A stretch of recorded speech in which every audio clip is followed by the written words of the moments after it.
Dis-moi une chose, est-ce que tu as déjà vécu ce moment étrange où ton cœur veut faire le bien, mais ton orgueil te murmure doucement « Non, surtout pas, tu vas perdre la face ». Oui, ce petit combat intérieur où tu veux demander pardon, mais ton ego, lui, agit comme un avocat très bavard qui essaie de défendre l'indéfendable. Et soyons honnêtes un instant, parfois notre orgueil travaille plus dur que nous dans la vie. Il se réveille tôt, il ne prend jamais de vacances et il adore nous rappeler « Tu as raison, ne cède pas, ne t'humilie pas ». Pendant ce temps, notre cœur, lui, voudrait simplement respirer la paix. Tu sais ce moment où tu sens que ton cœur voudrait briller de tout son éclat, mais que l'orgueil ou la peur semblent te retenir? Ce moment où tu voudrais faire le premier pas, pardonner, servir, aimer, mais quelque chose en toi résiste. Et si je te disais que le chemin de la vraie grandeur commence justement là, dans l'humilité? Oui, l'humilité n'est pas une faiblesse. C'est une force que peu de personnes comprennent vraiment. Regarde Jésus-Christ.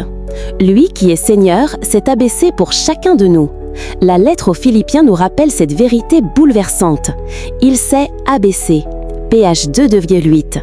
Ce n'est pas une simple phrase spirituelle qu'on lit rapidement avant de passer à autre chose. C'est un modèle vivant d'amour et d'obéissance.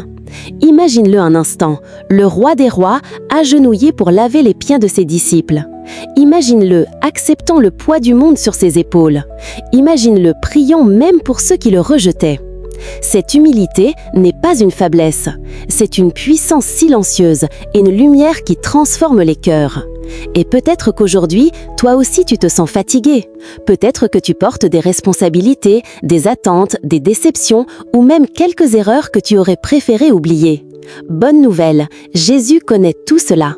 Et c'est justement là que sa leçon devient essentielle. L'humilité ne signifie pas te rabaisser. Elle signifie reconnaître que tu es un enfant de Dieu, que tu n'as pas besoin de tout contrôler et que tu peux déposer ton cœur dans ses mains. Quand tu choisis ce chemin, quelque chose de magnifique se produit. La paix commence à entrer dans ton âme. Aujourd'hui, prends une respiration profonde. Dépose ton cœur devant le Seigneur et laisse son esprit t'enseigner la douceur, la patience et la liberté intérieure. Parce que la vraie grandeur commence toujours par l'humilité. Et la bonne nouvelle, c'est que tu n'es pas seul sur ce chemin. Jésus marche déjà à tes côtés. Avant même de commencer, laisse-moi te poser une petite question. Est-ce que cela t'est déjà arrivé de vouloir avoir le dernier mot dans une discussion et 5 minutes plus tard de te dire intérieurement « Bon, j'aurais peut-être pu me taire ». Oui, nous sommes tous passés par là. Parfois, notre cœur veut la paix, mais notre orgueil veut gagner le débat. Notre âme cherche Dieu, mais notre ego, lui, veut gagner le match. Et soyons honnêtes, l'ego adore les trophées, même quand ce sont des trophées complètement inutiles. Mais aujourd'hui, Dieu nous invite à quelque chose de beaucoup plus profond. Bien-aimé dans le Seigneur, bienvenue sur la chaîne Prions Ensemble. Si tu es ici aujourd'hui, ce n'est pas un hasard. Peut-être que ton cœur cherche la paix. Peut-être que tu traverses un combat intérieur. Peut-être que tu veux simplement te rapprocher de Dieu et comprendre comment vivre une foi plus vraie, plus simple et plus profonde. Et aujourd'hui, nous allons méditer sur un thème puissant, l'humilité du Christ.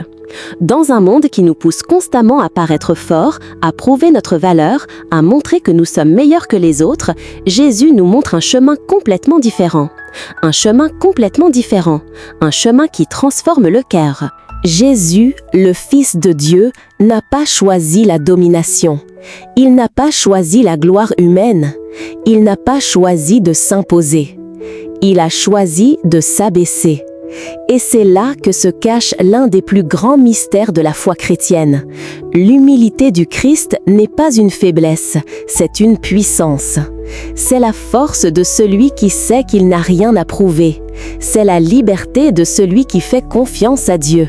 C'est l'amour de celui qui choisit de servir plutôt que de se servir. Et peut-être que toi aussi, aujourd'hui, tu portes des choses dans ton cœur, des attentes, des blessures, le désir d'être reconnu, le besoin d'être compris ou aimé. Nous sommes humains et parfois, le monde nous pousse vers l'orgueil, la comparaison ou la compétition. Mais l'exemple de Jésus nous rappelle quelque chose d'essentiel. La vraie grandeur ne se trouve pas dans l'élévation de l'ego, mais dans la simplicité du cœur. La vraie grandeur se trouve dans le service, dans la capacité d'aimer sans chercher à dominer, dans la confiance totale en Dieu. Aujourd'hui, prends un instant pour contempler cette humilité divine. Elle a le pouvoir de libérer ton cœur du poids de l'ego. Elle peut transformer tes relations. Elle peut apporter une paix que le monde ne peut pas donner. Sur cette chaîne, prions ensemble, nous marchons dans ce chemin de foi, pas à pas. Nous prions ensemble, nous partageons nos joies et nos combats. Nous apprenons à écouter la voix de l'Esprit Saint dans nos vies. Ici, chaque prière compte, chaque soupir du cœur compte, chaque mot sincère est une offrande précieuse devant Dieu. Alors aujourd'hui, ouvre simplement ton cœur. Dépose tes défenses, laisse tomber les masques, respire profondément et accueille la paix de Dieu. Que cette méditation t'aide à découvrir la beauté de l'humilité, la douceur de la présence du Seigneur et la joie profonde de marcher avec lui. Et rappelle-toi, les cœurs humbles sont souvent ceux que Dieu élève le plus.